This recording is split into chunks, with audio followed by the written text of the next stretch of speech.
할머니의 죽음. 조모주 병환 위독. 3월 금음날 나는 이런 전보를 받았다. 이는 땡땡에 있는 생가에서 놓은 것이니 물론 생가 할머니의 병환이 위독하단 말이다. 병환이 위독은 하다 해도 기실 모나게 무슨 병이 있는 게 아니라 벌써 80을 둘이나 넘은 그 할머니는 작년 봄부터 시름시름 기운이 쇠진해서 가끔 가물가물하기 때문에 그동안 자손들로 하여금 한두 번 바쁜 걸음을 안 잊히게 하였다. 그 할머니의 5년 맞이인 양조모는 갑자기 울기 시작하였다. 아이고, 이승에서는 다시 못 보겠다. 동세라도 의로 말하면 친형제나 다름이 없었다. 60년을 하루같이 어디 뜻 한번 거슬려 보았을까. 연해연방 이런 넋두리를 섞어가며 양조모는 울었다. 운다 하여도 눈 가장자리가 붉어지고 목소리가 떨릴 뿐이었다. 워낙 연만한 그는 제법 울음답게 울 근력조차 없었다. 그래도 그 할머님은 팔자가 좋으시다. 자손이 늘은 듯하고 아이고. 끝으로 이런 말을 하며 울음이 한숨으로 변하였다. 자기가 너무 수한 까닭으로 외동자들을 앞세워 원이 되고 한이 되어 노상 자기의 생을 저주하는 그는 아들이 둘, 본래 셋이더니 그 중에 중부가 일찍이 돌아갔다. 직손자가 8이나 되는 그 할머니를 언제든지 부러워하였다. 지금 돌아가시면 호상이지 아드님의 백발이 허연데 라고 양모도 맞방망이를 치며 눈을 멍하게 뜬다. 나도 과연 그렇기도 하겠다 싶었다. 나는 그날 밤차로 땡땡을 향하고 떠났다. 새로 석점이 지나 기차를 나린 나는 벌써 돌아가시지나 않았나고 염려를 마지 않으며 캄캄한 좁은 골목을 돌아들어 생가에 삽작 가까이 다다를 째 곡성이 나는 듯 하여 마음이 조마조마하였다. 하건만 다행히 그 불길한 소리는 들리지 않았다. 삽작은 빠끔히 열려 있었다. 마당에 들어서니 추녀 끝에 달린 그름 앉은 궤등이 간 반밖에 아니 되는 마루와 좁직한 뜰을 쓸쓸하게 비쳐 있었다. 우물뚝과 장독간의 사이에 위는 거적으로 덮고 양간은 삿자리로 두른 울막을 보고 나는 가슴이 덜컥하고 나려앉았다. 상청이 아닌가? 그러나 나의 어림짐작은 틀리었다. 마루에 올라선 내가 안방, 아랫방에서 뛰어나온 잠 못 잔 피로한 얼굴들에게 이끌리어 할머니의 거처하는 단칸 건넌방으로 들어가니 할머니는 깔아진 듯이 아랫목에 누웠으되 오히려 숨은 붙어 있었다. 그 앞에 앉는 나를 생선의 그것 같은 흐릿한 눈자위로 의아롭게 바라본다. 얘가 누구입니까? 어머니, 얘가 누구입니까? 예한 이씨로 예절 알기와 효성 있기로 집안 중에 유명한 중모는 나를 가리키며 병자의 귀에 대고 부르짖었다. 몰라. 환자는 담이 그르렁 하면서 귀찮은 듯이 대꾸하였다. 제가 누구입니까, 할머니? 나는 그 검버섯이 어룽어룽한 뼈만 남은 손을 만지며 물어보았다. 나의 소리는 떨리었다. 저를 모르시겠습니까? 제가 땡땡이 아닙니까? 응, 네가 땡땡이냐.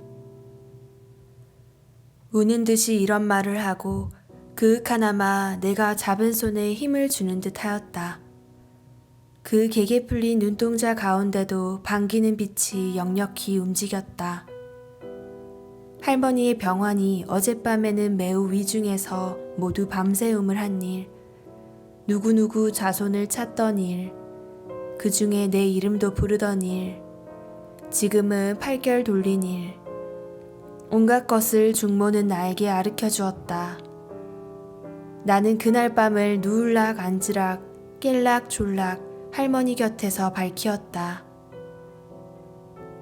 모였던 자손들이 제각기 돌아간 뒤에도 중모만은 할머니 곁을 떠나지 않았다. 불교의 독신자인 그는 잠 오는 눈을 비비기도 하고 기침으로 목청을 가다듬기도 하면서 밤새도록 연부를 그치지 않았다. 그 소리는 적적한 새벽녘에 해가와 같이 처량히 들리었다. 나는 새삼스럽게 그 효심의 지극함과 그 정성의 놀라움에 탐복하였다. 아침 저녁으로 각지에 흩어져 있는 자손들이 모여들기 시작하였다. 방이라야 단지 셋밖에 없는데 안방은 어머니, 형수들이 점령하고 뜰 아랫방 하나 있는 것은 아버지, 삼촌, 당숙들에게 빼앗긴 우리 젊은이 패. 사육촌 형제들은 밤이 되어도 단 1시간을 눈붙일 곳이 없었다. 이웃집과 누누이 교섭한 끝에 방 한 칸을 빌려서 번차례로 조금씩 쉬기로 하였다. 이 짧은 휴식이나마 곤부인부 교란되었나니 그것은 산분들이로 집에서 불러들이는 까닭이다. 아버지와 삼촌네들의 큰 심부름, 잔심부름도 적지 않았지만 할머니 곁에 혼자 앉은 중모의 꾸준한 명령일 때가 많았다. 더욱이 밤새 1시에나 2시에나 간신히 잠을 들어 꿀보담 더 단잠이 왼몸에 나른하게 퍼진 새벽녘에 우리는 끄들리어 일어나는 수밖에 없었다. 할머님 병환이 이렇듯 위중하신데 너희는 태평치고 잠을 잔단 말이냐? 우리가 건넌방에 들어서면 그는 다짜고짜로 야단을 쳤다. 그 중에도 가장 나이 어리고 만만한 내가 이 꾸중바지가 되었다. 인정사정 없는 그의 태도가 불쾌는 하였지만 도덕적 우월을 아는 우리는 대꾸 한마디 할 수 없었다. 다들 뭐란 말이냐? 나는 1달이나 밤을 새웠다. 며칠들이나 된다고. 졸음 오는 눈을 비비는 우리를 보고 그는 자랑스럽게 또 이런 꾸중도 하였다. 놀라운 효성을 부리는 게 도무지 우리 야단칠 미천을 장만하는 게로구나. 나는 속으로 꿀꺽꿀꺽하며 이런 생각을 하였다. 한 번은 또 그의 명령으로 우리는 건넌방에 모여들었다. 그 방문은 여러 젖히었는데 문지방 위에 할머니의 지팽이가 놓이고 그 밑에 또 신으시던 신이 놓여 있었다. 방안 할머니의 머리맡 벽에는 다란이가 걸리었다. 할머니가 운명을 하시나 보다. 우리는 번개같이 이런 생각을 하며 할머니 곁으로 다가들었다. 그는 담을 그르렁거리며 혼혼히 누워 있었다. 중모는 흐르는 눈물을 걷잡지 못하며 그의 귀에 들이대고 울음소리로 아미타불과 지장보살을 구슬프게 부르짖고 있었다. 한동안 엄숙한 긴장이 여기 있었다. 모두 같은 일을 기대하면서 10분, 20분 환자의 신상에는 아무 별증이 나타나지 않았다. 아마 잠이 드신 모양입니다. 이윽고 아버지가 이 긴장한 침묵을 깨뜨렸다. 그리고 중모를 향하여 잠 주무시겠으리 연부를 고만 외십시오 하고 나가버렸다. 그 뒤를 따라 빽빽하게 들어섰던 자손들이 하나씩 둘씩 헤어졌다. 그래도 눈물을 섞어가며 연부를 맞이 않던 중모가 얼마 뒤에 재물의 부처님 찾기를 끊지었다. 그리고 끝끝내 남아있던 나에게 할머니가 중모가 왔다고 하던 일, 자기를 다리러 교군이 왔다던 일, 중모의 손을 잡아 비틀며 어서 가자고 야단을 치던 일을 이야기하였다. 그러다가 숨구녕에서 무엇이 꿀꺽하더니 고만 저렇게 정신을 잃으신 것을 설명해 듣기였다. 그날 저녁 때에 할머니는 여상이 깨어났었다. 이런 일이 한두 번이 아니었다. 몇 번이나 신과 지팡이가 놓였다 치웠다 다란이가 벽에 걸리었다 떼었다 하였다. 그러는 동안에 자손의 얼굴은 자꾸자꾸 축이 나갔었다. 말하기는 안 되었지만 모두 불원 중에 할머니의 하루바삐 끝장나기를 기다리고 있었다. 관조차 맞추어서 7까지 먹여놓았다. 내가 처음 오던 날 상청이 아닌가고 놀래던 그 울막도 이 관을 놓아두려는 의지간이었다. 그러하건만 할머니는 연해 한 모양으로 그물그물하다가 또 정신을 차리었다. 아니 정신이 돌아오는 때가 도리어 많아간다. 자기 앞에 들어서는 자손들을 거의 틀림없이 알아맞히었다. 그리고 가끔 몸부림을 치면서 일으켜달라고 야단을 쳤다. 이럴 때의 중모는 기벽스럽게도 연부를 모시었다. 어머니, 어머니, 가만히 계셔요. 가만히 계셔요. 그는 몸부림하는 할머니를 제지하면서 이렇게 타일렀다. 저를 따라 연부를 외셔요. 나무아미타불, 나무아미타불. 나 일어날란다. 에그 왜 그러셔요? 가만히 계셔요. 제발 덕분에 나무아미타불, 나무아미타불. 나무아미타불, 나무아미타불. 할머니는 마지못하여 중모를 따라 두어 번 입술을 달싹달싹 하더니 또 얼굴을 찡그리며 애원하는 어조로 인제 고만 매시고 날 좀 일으켜다고. 내 인제 고만 가련다. 인제 가셔요. 가만히 누워 가시지요. 왜 일어나시긴? 나무아미타불, 왕생극락, 나무아미타불.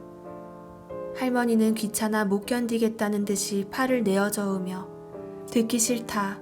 연불소리 듣기 싫다. 이제 그만해라. 하며 몸을 일으키려고 애를 쓴다. 그게 무슨 말씀입니까? 중모는 질색을 하며 더욱 비장하게 부처님을 찾았다. 듣기 싫다. 듣기 싫어. 나는 고만 갈 테야. 할머니는 또 이렇게 재우쳤다. 나는 이 광경을 보고 저기 의외의 감이 있었다. 할머니는 중모보단 못하자는 불교의 독신자이다. 몇십 년을 하루같이 새벽마다 만수향을 켜놓고 연불 모시기를 잊지 않은 어른이다. 정신이 혼혼이 된 뒤에도 염주 담은 상자와 만수향만은 일일이 아랑곳하던 어른이다. 하루도 만수향을 세갑 네갑 켜시겠지. 금방 사다 드리면 3개씩 4개씩 당장 다 켜버리시고 또 완사온다고 꾸중이시구나. 작년 가을 내가 귀성하였을 때 계모가 웃으며 할머니의 노망 이야기를 하는 가운데 만수향 켜는 것을 그 하나로 헤아렸다. 그리하던 할머니가 왜 지금 와서 연부를 듣기 싫다는가. 그다지 할머니는 일어나고 싶으신가? 죽어가면서도 일어나려는 이 본능 앞에는 모든 것이 권위를 잃은 것인가? 저렇게 일어나시려니 좀 일으켜 드리지요. 나는 보다 못해 이런 말을 하였다. 안 된다. 일으켜 드릴 수가 없다. 하도 저러시길래 한번 일으켜 드렸더니 어떻게 아파하시는지 차마 배울 수가 없었다. 어째 그래요? 나는 이렇게 반문하였다. 이 반문에 대한 중모의 설명은 더욱 놀랄 것이었다. 할머니가 작년 봄부터 맑은 정신을 잃은 결과에 늙은이가 어린애 된다고 뒤를 가리지 않게 되었다. 게다가 이 두어 달 전부터 무엇을 자꾸 청해 잡수시고 오세고 욤바닥에 함부로 뒤를 보았다. 그것을 얼른 빨아들이지 못한 때문에 재물에 뭉켜지고 말라붙은 데다가 뜨거운 불목에 대이어 궁둥이 언저리가 모두 벗겨졌다. 그러므로 일어나려면 그곳이 당기고 베기어 아파하는 것이라 한다. 이 말을 들은 나는 할머니를 모로 누이고 그 상처를 보았다. 그 자리는 손바닥 넓이만치나 빨갛게 단 쇠로 지진 듯이 시커멓게 벗겨졌는데 그 위에는 하얀 해가 징그럽게 끼었고 그 가장자리는 도끼를 품고 아른아른이 부르터올라 있다. 나는 차마 더 볼 수가 없었다. 이것이 무슨 일인가? 양조모, 양모가 부러워하던 느른 듯한 자손은 다 무엇을 하고 우리 할머니를 이 지경이 되게 하였는가? 왜 자주 옷을 갈아입혀드리며 빨아들이지 못하였는가? 나는 이 직접 책임인 계모가 더할 수 없이 괘씸하였다. 그러나 가만히 생각해보면 그를 그르다고도 할 수 없다. 위에도 말하였거니와 할머니가 일이 된 지는 하루 이틀이 아니다. 벌써 몇 달이 되었다. 이 긴 시일에 제 아무리 효부라 한들 하루도 몇 번을 흘리는 뒤를 그때 족족 빨아낼 수 없으리라. 더구나 밤에 그런 것이야 일일이 알 수도 없으리라. 하물며 계모는 시집 오던 첫날 밤부터 골머리를 나르리만큼 큰 병객이다. 병명은 의원을 따라 혹은 변두머리라고도 하고 혹은 뇌진이라고도 하고 혹은 선천 부족이라고도 하였지만은 하나도 곤쳐주지는 못하였다. 30이 될락말락 하건만 60이나 70이 다 된 노인 모양으로 주야장천 자리 보전하고 누워있는 터이다. 제 몸이 괴로우니 모든 것이 싫은 것이다. 그리고 나까지 아우르면 아버지 슬하에 아들만 넷이나 되건만은 지금 60노경에 받드는 어느 아들 어느 며느리 하나 없다. 집안이 넉넉지 못한 탓으로 사방에 흩어져서 제 입 풀칠하기에 눈코를 못 뜨는 까닭이다. 이 책임을 누구에게 돌릴까? 나는 알 수가 없었다. 쓴 물만 입안에 돌 뿐이었다. 그 후에 또 이런 일이 있었다. 어느 때 내가 할머니 곁에 갔을 적이었다. 할머니는 그 뼈만 남은 손으로 나의 손을 만지고 있었다. 땡땡아, 땡땡아. 할머니는 문득 나를 불렀다. 인제는 다시 못 보겠다. 인제는 다시 못 보겠다. 왜 그런 말씀을 하십니까? 인제 내가 안 죽니? 그런데 너 내 청 하나 들어주겠니? 네? 무슨 말씀입니까? 날 좀 일으켜다고. 나는 눈물이 날 듯이 감동하였다. 어찌 차마 이 청을 떼칠 건가? 나는 다짜고짜로 두 손을 할머니 어깨 밑으로 넣으려 하였다. 이것을 본 중모는 깜짝 놀라며 나를 말리었다. 얘, 네가 왜 또 그러니? 일으켜드리면 아파하신데도 그 애가 그러네. 그때 약을 사다 드렸으니 그 자리가 인제는 아물었겠지요. 나는 되었단 말을 듣는 그날 약 사다 드린 것을 생각하고 이런 말을 하였다. 아니야, 아직 다 낫지 않았어. 오늘 아침에도 일으켜드렸더니 몹시 아파하시더라. 나는 주춤하였다. 할머니의 앓는 것이 애처로웠습니다. 어머니, 가만히 누워 계셔요. 네? 일어나시면 아프십니다. 중모는 또 잔상이 타이르듯 말했다. 할머니는 물끄러미 나와 중모를 번갈아 보시더니 단념한 듯이 눈을 감았다. 한참 있다가 나는 몸을 일으켰다. 이때에 할머니가 눈을 번쩍 뜨며 문득 어디를 가? 라고 물었다. 나는 주춤 발길을 멈추었다. 할머니는 퀭한 눈으로 이윽히 나를 쳐다보더니 무엇을 잡을 듯이 손을 내어 저으며 우는 듯한 소리로 서방님, 제발 나를 좀 일으켜 주십시오. 서방님, 제발 나를 좀 일으켜 주십시오. 라고 부르짖었다. 에그머니, 그게 무슨 말씀입니까? 그 애가 땡땡이 아닙니까? 서방님이 무엇이야요? 중모는 바싹 할머니에게 다가들며 애처롭게 아르켜드렸다. 이때 마침 할머니의 잡수실 배즙을 가지고 들어오던 둘째 형수가 무슨 구경거리나 생긴 듯이 안방을 향하고 외쳤다. 에그, 할머니 좀 보아요. 서울 아집어님더러 서방님 서방님 하십니다. 이 외침을 듣고 자부와 손부들은 모여들었다. 그들의 눈은 호기심에 번쩍이고 있었다. 나는 또 할머니의 청을 물리칠 수는 없었다.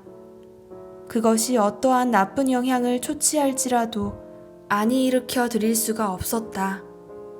그러나 할머니는 옅바닥 위로 반자를 떠나지 못하여 아야 라고 외마디 소리를 쳤다. 나는 얼른 들어올리던 손을 빼는 수밖에 없었다. 다시금 눕기 싫어하던 요위에 누운 뒤에도 할머니는 알키를 마지 않았다. 나는 적지 아니한 꾸중을 모시었다. 이윽고 조금 진정이 되더니만 또 팔을 내저으며 기를 쓰고 가슴을 덮은 이불자락을 자꾸자꾸 밀어나리었다. 감기나 들까 염려하는 중모는 그것을 꾸준히 도로 집어 올리었다. 할머니는 또 손을 내어 밀더니 이번에는 내 조끼 단추를 붙잡아 다리었다. 왜 이리 하십니까? 단추를 빼란 말씀입니까? 할머니는 고개를 끄덕이었다. 끄덕였다 하여도 끄덕이려는 의사를 보였을 뿐이었다. 나는 단추 한 개를 뺐다. 그래도 할머니는 자꾸 조끼의 단추와 씨름을 마지 아니하였다. 나는 단추를 낱낱이 빼는 수밖에 없었다. 그러고 나니 그는 또 옷고름과 실랑이를 시작하였다. 옷고름을 끌을까요? 응. 나는 또 옷고름을 끌렀다. 끌은 뒤엔 할머니는 또 소매를 잡아 다리었다. 왜 이리 하셔요? 벗어라. 답답지 않니? 여기저기서 물어 멈추려고 애쓰는 웃음이 키키하였다. 나는 경멸과 모욕의 시선을 그들에게 던지었다. 자기가 얼마나 답답하고 갑갑하기에 나의 단추 끼운 것과 옷고름 맨 것과 저고리 입은 것조차 답답해 보일 것이랴. 여기는 쓰디쓴 눈물과 살을 저미는 슬픔이 있어야 하겠거늘 이 기막힌 광경을 조소로 맞아야 옳을까. 나는 곧 그들에게 침이라도 베앗고 싶었다. 하되 나의 마음을 냉정하게 살펴본즉 슬프다. 나에게는 그들을 모욕할 권리가 없었다.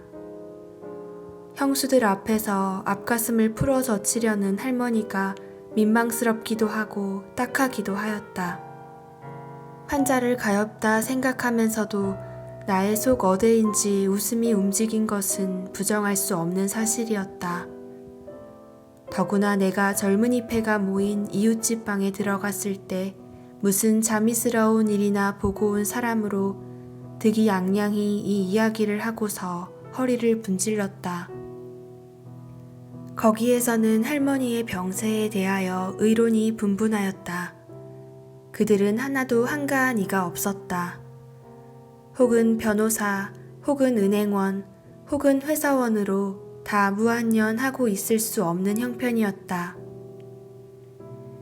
나는 암만 해도 내일은 좀 가보아야 되겠는데 나는 그 전보를 보고 벌써 돌아가신 줄 알았어. 올 때에 친구들이 북포니 뭐니 부의를 주길래 아직 돌아가시지도 않았는데 이게 웬일이냐 하니까 그 사람들 말이 돌아가셔도 자손들에겐 그렇게 전보를 놓느니 하대그려. 그래 모두 받아왔는데 허허. 그 중에 제일 연장자로 쾌활하고 말 잘 듣는 백형은 웃음 섞어 이런 말을 하고 있었다. 암만 해도 오늘 내일 돌아가실 것 같지는 않은데 이거 큰일 났는걸. 가는 수도 없고. 따는 곧 돌아가실 것 같지는 않아. 은행원으로 있는 육초는 이렇게 맞방망이를 쳤다. 의사를 불러서 진단을 해보는 것이 어떨까요? 부산 방직회사에 다니는 사촌이 이런 제의를 하였다. 옳지. 참 그래 보아야 되겠군. 아버지께 이 사연을 아뢰었다. 시방 그물그물 하시지 않나? 그러면 하여간 의원을 좀 불러올까? 의원은 아버지와 절친한 김주부를 청해오기로 하였다. 갓을 쓴 그 의원은 얼마 아니 되어 미륵 같은 몸뚱아리를 환자방에 나타내었다. 매우 정신을 모으는 듯이 눈을 나리감고 한나절이나 진맥을 하더니 고개를 절레절레 흔들며 물러앉는다. 매우 말씀하기 안 되었소마는 아마 오늘 밤 아니면 내일은 못 넘길 것 같소. 매우 말하기 어려운 듯이 기실 조금도 말하기 어렵지 않는 듯이 그 의원은 최후의 판결을 언도하였다. 글쎄 그래. 워낙 노쇠하셔서 오래 부지를 하실 수 없지. 그러면 그렇지 하는 얼굴로 아버지는 맞방망이를 쳤다. 가려던 자손은 또 붙잡히었다. 그러나 할머니는 그날 저녁부터 한결 돌리었다. 가끔 잡수실 것을 찾기도 하였다. 잡수는 건 축하여야 배즙, 국물에 만 한 술도 안 되는 진지였다. 죽과 미음은 입에 대기도 싫어하였다. 그리고 전일에 발라들인 양약이 효험이 나서 상처가 아물었던지 자부와 손부에게 부축되어 꽤 오래 일어나 앉아있게도 되었다. 그 이튿날이 무사히 지나가자 한이의 무지를 비소하고 다른 것은 몰라도 환자의 수명이 어느 때까지 계속될 시간 아는데 들어서는 양이가 나으리란 우리 젊은 패의 주장에 의하여 땡땡 의원 원장으로 있는 천엽의학사를 불러오게 되었다. 그는 진찰한 결과에 다른 증세만 겹치지 않으면 2, 3주일은 무료하리라 하였다. 그래, 그저 그럴 거야. 아직 괜찮으신데 백주에 서둘고 야단을 하였지. 하고 일이 바쁜 백형은 그날 밤으로 떠나갔다.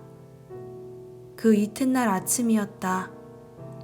우리가 집에 돌아오니까 할머니 곁을 떠난 적 없던 중모가 마당에서 한가롭게 할머니의 뒤 흘린 바지를 빨고 있다가 웃는 낯으로 우리를 맞으며 할머님이 오늘 아침에는 혼자 일어나셨다. 시방 진지를 잡수시고 계시다. 어서 들어가 보아라. 나는 뛰어들어갔다. 자부와 손부의 신기해 여기는 시선을 받으면서 할머니는 정말 진지를 잡숫고 있었다. 나는 빙글빙글 웃으며 할머니 어떻게 일어나셨습니까? 할머니는 합죽한 입을 오물오물하며 막 떠넣은 밥 알맹이를 삼키고 내가 혼자 일어났지 어떻게 일어나긴 흉악한 놈들 암만 일으켜달라니 어디 일으켜 주어야지 인제 나 혼자라도 일어난다 하며 자랑스럽게 대답하였다. 어제 의원이 왔지요. 인제 할머니가 곧 나으신대요. 정말 낫겠다고 하던? 응? 하고 검버섯 핀 주름을 밀며 흔연한 웃음의 그림자가 오래간만에 그의 볼을 스치었다. 나의 눈엔 어쩐지 눈물이 핑 돌았다. 그날 밤차로 모였던 자손들은 제각기 흩어졌다.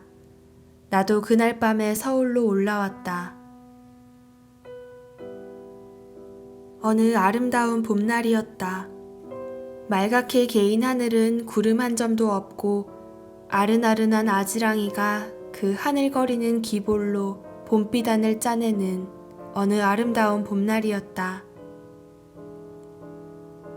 나는 깨끗하게 춘복을 차리고 친구 몇몇과 우이동 앵화 구경을 막 나가려던 때이었다. 이때에 뜻 아니한 전보 한 장이 닥치었다. 오전 3시 조모주 별세.